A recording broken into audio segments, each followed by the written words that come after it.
বউ মানে বোমা। বিবাহ, বি শব্দের অর্থ হচ্ছে বিশেষভাবে, আর বাহ শব্দের অর্থ হচ্ছে ভার বহন করা। তার মানে বিবাহ শব্দের অর্থ হচ্ছে বিশেষভাবে ভার বহন করা।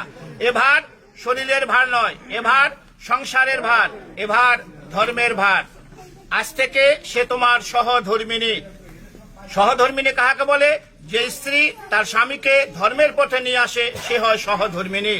সহধর্মী তোমার ক্ষেত্রে যে স্বামী তার স্ত্রীকে ধর্মের পথে নিয়ে যাবে সে হবে সহধর্মিনী।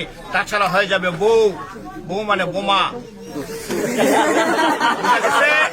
সুতরাং সহধর্মিনী যেভাবে হয় সে কাজটা করতে হবে। আজকে আমরা এখানে আত্মীয় স্বজন বন্ধু বান্ধব সকলকে নিয়ে উপস্থিত হচ্ছি এই শুভ বিবাহ করার জন্য। বিবাহের মাধ্যমে পুরুষ লাভ করে পিতৃত্ব, নারী লাভ করে মাতৃত্ব। এই পিতৃত্ব এবং মাতৃত্বের মাধ্যমে গড়ে উঠে তাদের একটা সুখের সংসার। পিতামাতা, ভাই বোন, আত্মীয় স্বজন, বন্ধু বান্ধব সকলকে নিয়ে একসাথে থাকার তারা সংকল্প করে এই বিবাহের মাধ্যমে। মানুষের জন্ম থেকে মৃত্যু পর্যন্ত 10টি মাঙ্গলিক কর্ম আছে, তার মধ্যে বিবাহ হচ্ছে সর্বশ্রেষ্ঠ।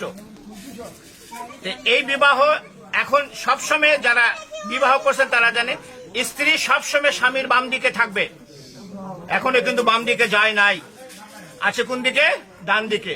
তুমি পারতিপক্ষে চেষ্টা করবা সবসময় একে বাম দিকে রাখার, চলাফেরা করার জন্য। এটা ব্রাহ্মণ হিসাবে আমার উপদেশ। কেন বাম দিকে রাখলে আমার মতন একজন ব্রাহ্মণ দেখলে মনে করবে এটা তোমার স্ত্রী। ডান দিকে রাখলে আমি ভাবি বোন, অন্য কিছু মনে করতে পারি। যেখানে সম্ভব সেখানে এই কাজটা করতে হবে, সম্ভব যেখানে নয় সেখানে করার দরকার নাই। তাহলে ঘটনা হলে এ তোমাকে বাম দিকে যাবে, কিন্তু শাস্ত্রের বিধান অনুসারে 7টি শর্ত আছে, যাকে বলা হচ্ছে সপ্তপদীর 7টা শর্ত। সহজ কথায় সপ্ত বচন। তো এই ধর্ম, এই শাস্ত্রের কথা জানে না।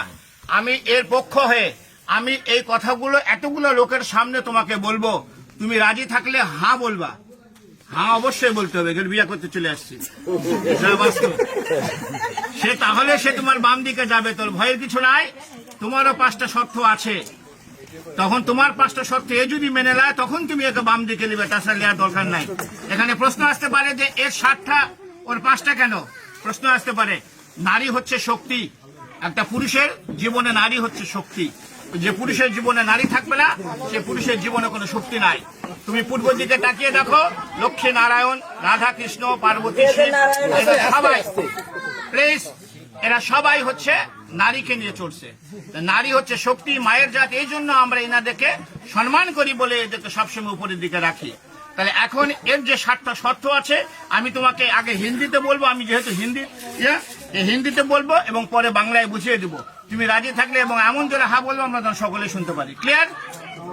বলছে প্রথমে, হে পতি বা হে স্বামী, তীর্থ যাত্রা, व्रत उद्यापन, यज्ञ दान, पूजा पार्वन, उपवास इत्यादि शुभ कर्मों मेरे साथ लेकर करोगे तो मैं आपके बाम भाग में जाऊं। বলছে হে পত্নী বা হে স্বামী, আজ থেকে যদি কোনো তীর্থযাত্রা, ব্রত উদ্যাপন, যজ্ঞ দান, পূজা পার্বণ, উপবাস ইত্যাদি শুভ কর্ম একে সঙ্গে নিয়ে করো, তাহলে সে তোমার বাম দিকে যাবে, তাছাড়া নয়। কারণ সে গোত্রান্তর হয়ে তোমার গোত্রে চলে গেছে।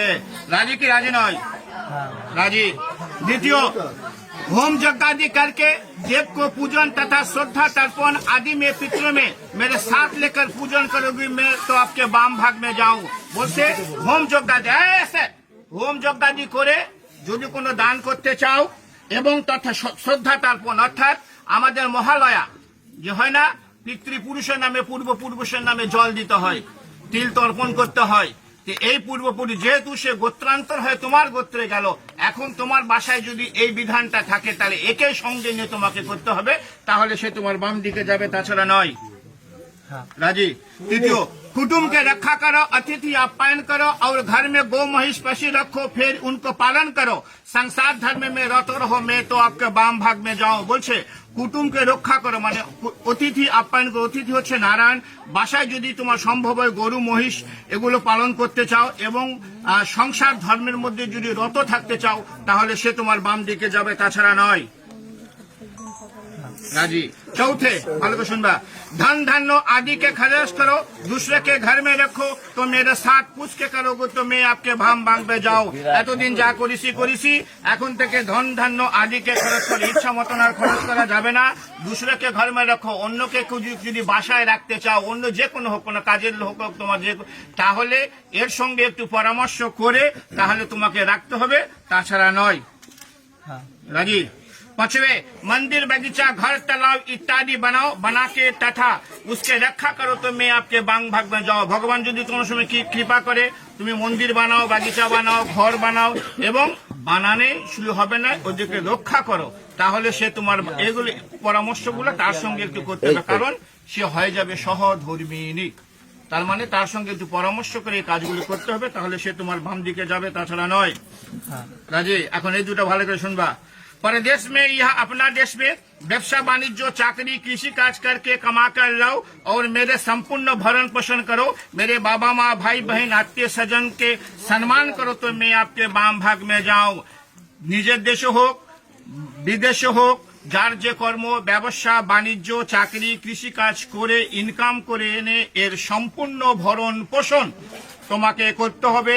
এর বাবা মা ভাই বোন আত্মীয় স্বজন যেগুলো আছে তাদেরকে সম্মান করতে হবে, তাহলে সে তোমার বাম দিকে যাবে, তাছাড়া নয়। রাজি। এটা একটু ভালো করে শুনো দিন, অবশ্য তোমার কাছে কোনো সমস্যা নেই। सतवे, आज से हम आपका पत्नी सब सुख दुख भाग के लेऊंगा और रत्न तो हीन भावना और कामना हुए, परंतु पर स्त्री और पर नारी के नाश हो तो मैं आपके बाम भाग में जाऊं। কি বলছে? আজ থেকে আমি তোমার পত্নী, আমরা একে অপরের সুখ দুঃখ ভাগ করে নেব, অত্যন্ত হীন ভাবনা ও কামনা হয়ে, परंतु पर स्त्री অন্য কোন স্ত্রী পর নারীকে নাশ হও, অর্থাৎ একে আজ থেকে যে চোখে দেখা যাবে এই চোখটা আর অন্য কোন নারীর প্রতি দেওয়া যাবে না, তাহলে সে তোমার বাম দিকে যাবে, তাছাড়া নয়। সবচেয়ে গুরুত্বপূর্ণ এটা। তোমার 7টা শর্ত সে মেনে নিছে, আমরা শুনছি। এখন তোমাদের 5টা শর্ত আছে, তোমাকে বলবে, তুমি যদি মেনে নাও তাহলে সে তোমাকে বাম দিকে নিবে, তাছাড়া কিন্তু গুটে টালমা চলে যাবে। ভালো করে শুনবা। बर बोलছে, हे पत्नी मेरे चित्त के अनुकूल तुम्हारा चित्त रहेगी और सदा सदैव मेरे आज्ञा पालन करेगी तो तुम्हारा कहा हुआ वचन में मान लूंगा। बोलছে, हे पत्नी मेरे चित्त के अनुकूल, चित्त শব্দের অর্থ হচ্ছে মন, ওর মনের অনুকূলে তোমার মন সদা সর্বদা থাকতে হবে এবং তার আজ্ঞা পালন করতে হবে, তাহলে সে তোমাকে বাম দিকে নিবে, তাছাড়া নয়। রাজি। बर बोलते, सदा सदैव तुम प्रतिव्रत धर्म में प्राण रहोगी और प्रति सेवा करोगी तो तुम्हारा कहा हुआ वचन मान लूंगा। সে বলছে তুমি সদা সदैव প্রতিব্রত যে ধর্মটা আছে সেই ধর্মটা তোমাকে পালন করতে হবে, আর প্রতি যে সেবাটা আছে সেই সেবাটাও তোমাকে করতে হবে, তাহলে সে তোমাকে বাম দিকে নিবে, তাছাড়া নয়। আচ্ছা, এখন ভালো করে শুনবা এই কথাটা কিন্তু। বুঝছো?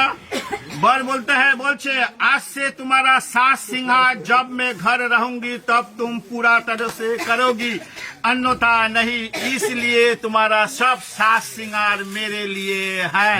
बर বলছে, স্বামী যখন, প্রত্যেক নারীরই কর্তব্য, যারা আছেন বিবাহ করছেন তারা জেনে নেন, প্রত্যেক নারীরই কর্তব্য, স্বামী যখন বাসায় থাকবে তখন নারীদেরকে উচিত অত্যন্ত সেজে গুজে থাকার। স্বামী বাসায় নাই, সাজার কোনো দরকার নাই, কারণ এই সাজ দেখার অধিকার সম্পূর্ণ হচ্ছে স্বামীর। ওই একটা শর্ত দিয়ে আসছে, ওই যে পরান্ত পর স্ত্রী না কর, এই যদি সেজে গুজে অন্য জায়গায় থাকো অন্যজনের চোখ করবে। এই জন্য স্বামী যখন বাসায় থাকবে প্রত্যেক নারীদের সেজে গুজে থাকতে হবে, স্বামীর চোখ যায় অন্য কোনো নারীর প্রতি না যায়। স্বামী যদি বাসায় থাকে সাজবে, স্বামী বাসায় না সাজা দরকার নাই। স্বামী যদি তোমাকে সঙ্গে করে কোথাও নিয়ে যায়, তুমি যত পরিমাণ সেজে গুজে যাবা তাহলে সে তোমাকে বাম দিকে নেবে, তাছাড়া নয়। রাজি। আজকালকার যুগে স্বামী যখন বাসায় থাকে মেয়েরা কি করে? ম্যাক্সি পরে থাকে।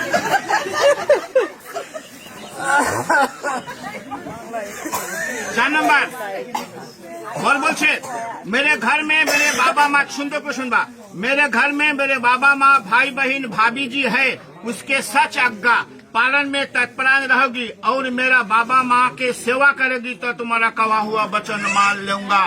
বলিছে তুমি এই পরিবারে 20 বছর 22 বছর 24 বছরের পিতামাতা ইনারা, আমি ইনাদেরকে ভুলতে বলিনি। এই পিতামাতাকে যেভাবে ভালোবাসছো এর চেয়ে দ্বিগুণ ভালোবাসা দিয়ে ওর যে পিতা মাতা ভাই বোন ভাবি আছে ওদেরকে ভালোবাসা